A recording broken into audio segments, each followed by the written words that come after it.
ತರುವಿನ ನೆರಳು ಕೊಡುವಂತ ಸುಖವು ಕೊಡುವನು ಕೃಪೆಯ ದಿನವು.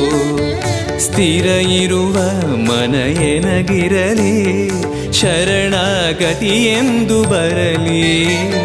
ಭಗವಂತನ ಪ್ರಿಯ ಮಗನಿವನ ಸಾರಿ ಬದುಕು ಇರಲಿ.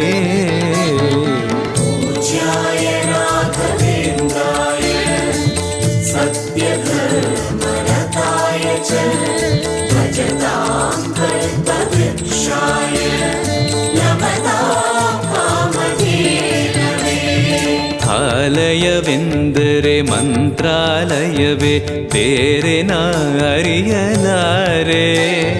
ರಾಜನು ಎಂದರೆ ಶ್ರೀ ಗುರುರಾಜನೇ ಮತ್ತು ನಾ ತಿಳಿಯಲಾರೆ.